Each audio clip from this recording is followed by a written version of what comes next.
Proyecto segundo parcial. Desextinción. Definición de desextinción. Es el conjunto de técnicas que puede hacer revivir una especie ya extinta. Es lo contrario a la extinción. Sin embargo, las técnicas aplicadas anteriormente respecto a esta área han tenido pobres resultados, además de presentar dilemas éticos y legales. Origen del término. Se empezó a creer en la posible desextinción gracias al famoso libro de Julio Verne, Viaje al centro de la Tierra, donde especula que siguen viviendo animales prehistóricos. También con la obra de Conan Doyle de El mundo perdido, donde narra lo fascinante de encontrarse con animales actualmente extintos. Las ventajas que estas teorías traerían serían conocimientos nuevos de la genética. Relación con la química. La genética y la paleontología están muy ligadas con las teorías de la desextinción. Además, la química siempre ha contribuido en los estudios de genética y paleontología, principalmente por medio de la química orgánica y la química biológica, la cual estudia los organismos de los seres vivos. En el caso de los fósiles, mediante la química pueden conseguir la fecha de su extinción, al igual que los elementos y compuestos existentes en aquella especie. Al saber de esto, se tiene que ver si esta especie puede ser candidata para la posible desextinción o no, ya que animales extintos más de un determinado número de años ya sería imposible de recuperar, como los primeros dinosaurios. Los motivos de la desextinción son los medioambientales, los económicos y los de entretenimiento. Los motivos medioambientales son los que nos ayudan a prevenir la extinción de las especies o más bien el hecho de poder reanimar o revivir especies que ya han sido extinguidas. Esto es gracias a la ingeniería o a la ciencia genética. Esta ciencia nos ayuda a que la fauna nos ayuda a revitalizar lo que era su esplendor y que realmente ayude a remediar lo que hemos hecho los humanos, que es la desaparición. Los motivos económicos son los que ayudan al hombre a la obtención de recursos monetarios, a través de la venta de aquellos obtenidos por el sector primario, como lo es la ganadería. Podemos apreciar que gracias a la ciencia genética podemos obtener grandes ventajas, pero para muchos científicos es una desventaja, porque estamos interrumpiendo en el orden natural de cómo ocurren las cosas. Los motivos de entretenimiento son aquellos que ayudarían a las empresas a mostrar las especies que han sido extinguidas como motivo de enseñarle a la gente orígenes del- de las especies actuales y cómo fue su evolución.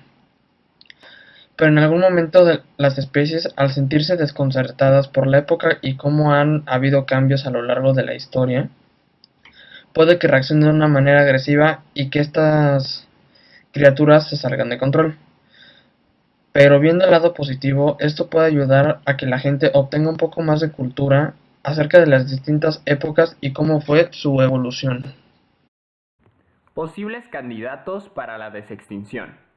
Es común creer que si se tuviera suficiente ADN de una especie de la era mesozoica, por ejemplo cualquier saurópodo, o alguna otra de un periodo más reciente, por ejemplo los mamíferos gigantes del Cenozoico, hoy se podría traer de vuelta a la vida. Hoy en día esto es sumamente complicado, pues el código genético está ordenado de manera distinta en todas las especies. Es como un libro, con algunas frases que significan exactamente lo mismo, pero escritas de manera diferente, en un contexto diferente, además de contar con una posición y repetición diferente. Superando el reto de embrionar una especie que ya no existe, después se tendría que adaptar a un entorno artificial con alimento de otra época. Por otro lado, cada ser necesita bacterias específicas para los procesos digestivos y respiratorios. Por lo anterior, se han designado las especies que pueden considerarse candidatas a la desextinción bajo los parámetros siguientes. Punto número 1. Su extensión haya sido en un periodo relativamente reciente. Esto no significa miles de años atrás, y mucho menos millones de años atrás. Solo significa de unos siglos hacia atrás, aproximadamente en el 1750 a la fecha. Punto número 2. Que haya especies con un código genético similar. Para crear un embrión es necesario depositar el código genético en una especie viva, por lo que tiene que ser una especie que se asemeje a la anterior. Esto se refleja de buena manera en el siguiente punto, que se asemeje de manera filogenética, esto es tener un parentesco evolutivo cercano a una especie que siga viva. Y el último punto, que el ecosistema donde la especie habitaba antes de extinguirse sigue en pie o se pueda reconstruir. Todas las especies dependen de las condiciones climáticas y las características geológicas de su entorno, al igual de los depredadores y del alimento que tenían en el ecosistema, por lo que esto es un punto muy importante para tomar en cuenta. Por el momento, 3 posibles candidatos de aves y de mamíferos son los que se pueden considerar para ser candidatos de la desextinción. Existen muchos otros, pero por el momento les presentamos estos ejemplos. De las aves, podemos ver el urogallo grande extinto en 1932 y la causa fue por el sobreconsumo. En la parte del medio podemos ver una alca gigante extinta en 1850 por la caza desmesurada. Y en el extremo derecho podemos observar a la cotorra de Carolina extinta en 1904 por caza desmesurada. En cuanto a los mamíferos, podemos ver en el lado izquierdo a un bucardo extinto en enero del 2000 por su hábitat destruida. En la parte del medio podemos observar a un tigre de Tasmania que desapareció en el año 1960 e igualmente porque su hábitat quedó destruida. Y en la parte derecha podemos ver a un cuagua extinto en 1883 y de igual manera porque se quedó sin hábitat. Estos 6 candidatos son especies que cumplen con las condiciones anteriores y que por eso pueden ser prospectos para la desextinción. Técnicas: clonación, cría selectiva e inhibición genética. La clonación es un proceso normal en la naturaleza de organismos unicelulares, plantas, insectos e incluso seres humanos. Sin embargo, la clonación artificial se ha desarrollado a tal punto que a pesar de las bondades potenciales de la técnica que permiten clonar tejidos y órganos, existe un lado oscuro de la naturaleza humana. El 25 de abril de 1953, el biólogo norteamericano James Watson y el físico inglés Francis Crick publicaron un artículo de una página y 900 palabras en inglés en la revista Nature, en la que explicaban la estructura química de la molécula de la herencia. 50 años después, la misma revista publicó en su número del mes de abril del 2003 la secuencia completa, con un 99.99% de certeza, del genoma de la especie humana, coronado medio siglo de investigación en ciencias naturales.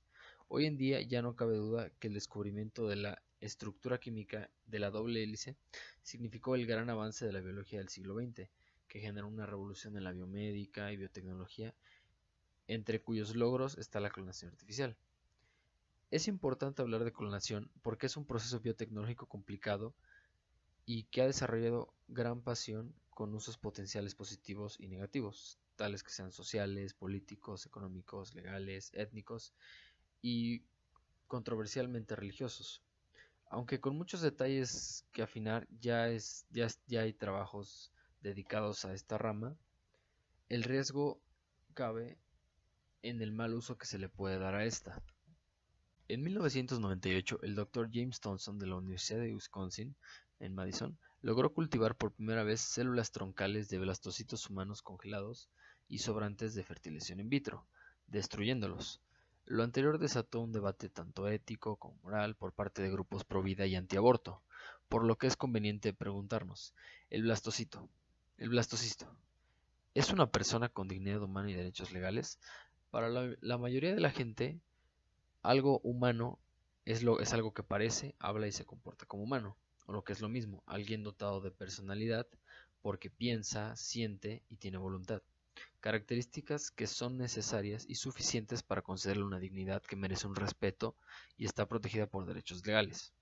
Ahora, en cuanto al tema del alma, son muchísimas preguntas formuladas por esta gente, ya que más del 90% de las personas parece conceder que además de cuerpo tenemos un alma, que al fin de cuentas es la que hace la diferencia entre un ser humano y los otros seres vivos. Y precisamente se atribuye que esta es la que nos da la personalidad y dignidad humana. Cría selectiva. La cría selectiva es el proceso artificial que emplean los criadores de plantas o animales para desarrollar nuevas razas. Más en concreto, es el proceso por el cual se selecciona para la reproducción a las mejores plantas o animales, o más específicamente, a las que presentan las mejores características fenotípicas. Esto para tener el resultado deseado por el creador, con la esperanza de que ese fenotipo va a aparecer en los descendientes. Ventajas y desventajas. Algunas de las ventajas son que se crean especies más resistentes a enfermedades.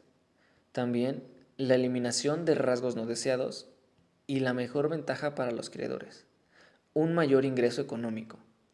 Por ejemplo, las vacas. El ganado con rasgos deseables que producen más leche en promedio que otras es cruzado, por lo que el gen de la leche de alto rendimiento se pasa a la descendencia y crea un ganado que produzca más leche, lo que deja a los ganaderos un gran beneficio. Las desventajas, por el contrario, son la falta de diversidad.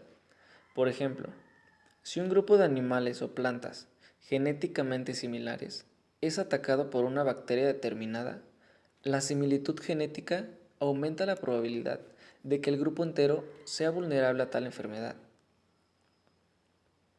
Otra gran desventaja es que cada vez se producen características perjudiciales para la salud del animal. Por ejemplo, volviendo al tema de las vacas, pueden criar vacas con ubres más grandes para aumentar la producción de leche.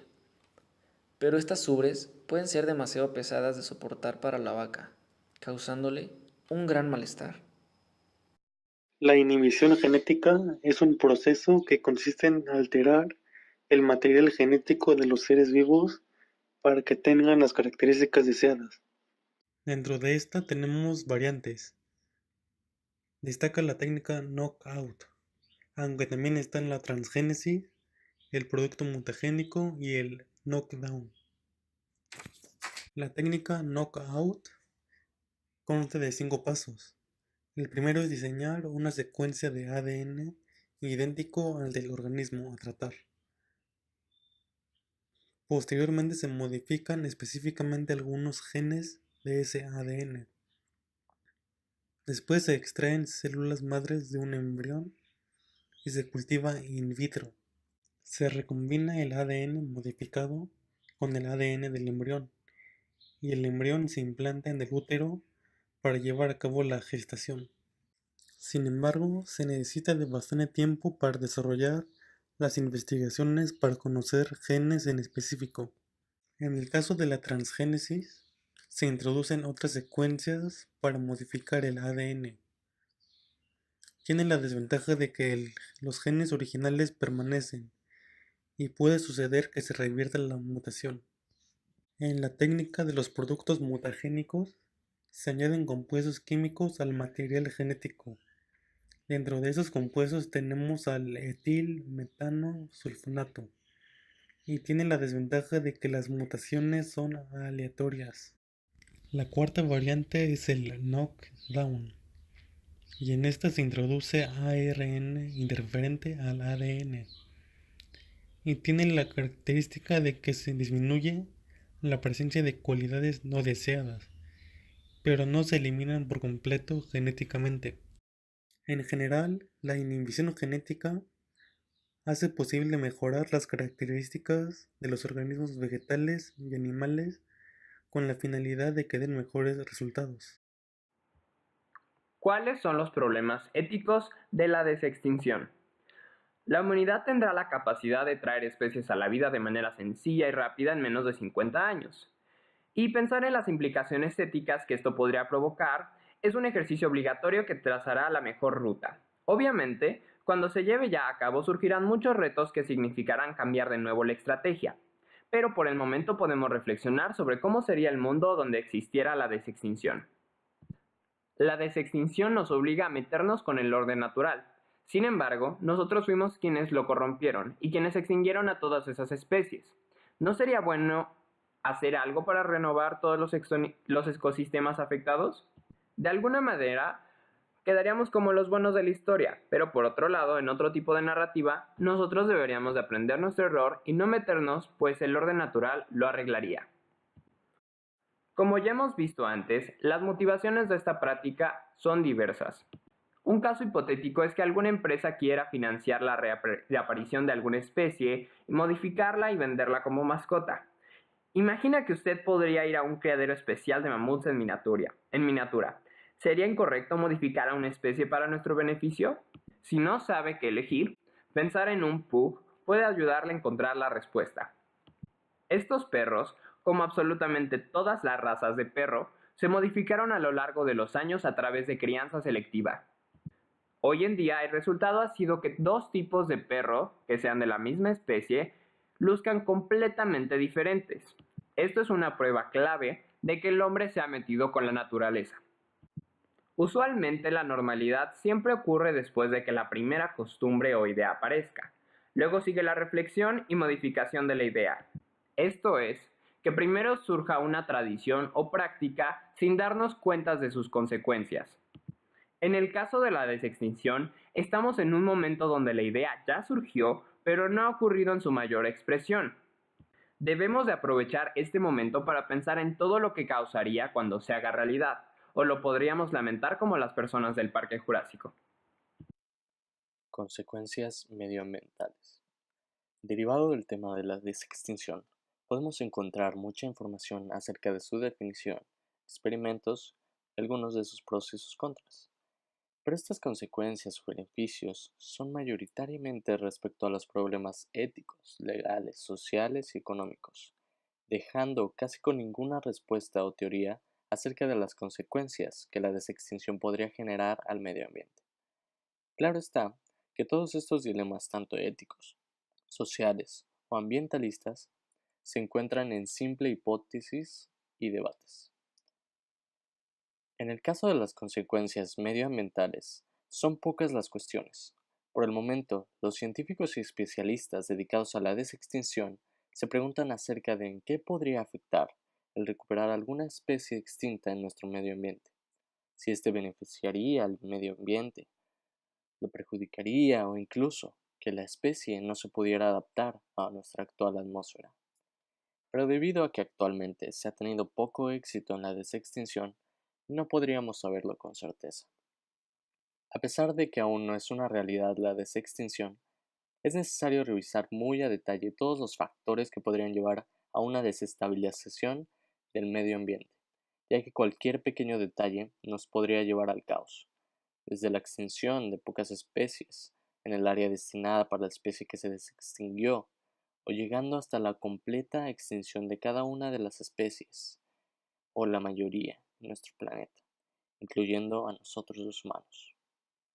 El investigador canadiense Joseph Bennett, de la Universidad de Carleton en Ontario, dijo ante The New York Times: si se tienen los millones de dólares que llevaría a resucitar una especie y se decide hacerlo, se está tomando la decisión ética de recuperar una especie y dejar que varias otras se extingan. Sería un paso adelante y entre 3 y 8 pasos atrás. Cuestión que debe ser totalmente analizada antes de dar un paso más hacia la desextinción y convertirlo en una realidad. El dilema aquí es qué tanto valdría la pena el hecho de desextinguir especies y si estaríamos dispuestos a enfrentar sus posibles consecuencias. A lo largo de esta investigación hemos creado una cadena de dilemas, donde hemos podido observar que desextinguir a una especie tiene consecuencias y muchas de ellas peligrosas para nosotros. Si bien para muchos sería un logro poder conocer a una especie que ya está extinta, no podemos tener a ciencia cierta conocimiento de lo que vaya a pasar. Sin embargo, nuestra hipótesis se dirige hacia el punto de hacerlo de forma responsable. No podemos extinguir y desextinguir especies a nuestro placer. Existe un artículo realizado por National Geographic donde se habla sobre la extinción del rinoceronte negro de África y la forma desmedida en la que los humanos lo cazaron. Lo interesante de esto es que el autor pregunta al final del artículo: si tuviéramos la oportunidad de regresar a la vida, ¿sería diferente? ¿Esta vez lo cuidaremos o dejaríamos que se extinguiese de nuevo? Tenemos una forma líquida de vivir en la actualidad, donde si algo no funciona lo tiramos a la basura y conseguimos algo nuevo o diferente. Pero, ¿hasta qué punto eso podría aplicarse a nuestra forma de hacer y quitar vida? Por otro lado, la investigación y aprendizaje que podíamos obtener de estas especies ya extintas podría ayudarnos a observar cuáles son los errores que ellos cometieron y por qué ya no están presentes en la Tierra, aprender de ellos y evitar que a otras especies, incluyéndonos, les puedan volver a pasar. Llegando al tema de la ciencia, sabemos que es un campo de investigación muy amplio y aunque no existen muchos puntos de referencia para poder partir, tenemos mucho que aprender sobre nuevas especies y la forma en la que ellos nos permiten desarrollarnos. Como repetimos, sabemos que este es un tema un poco complicado de llevar a cabo, pues no existe un punto de referencia. Sin embargo, para nosotros la responsabilidad y la ética ante la creación de vida es lo principal.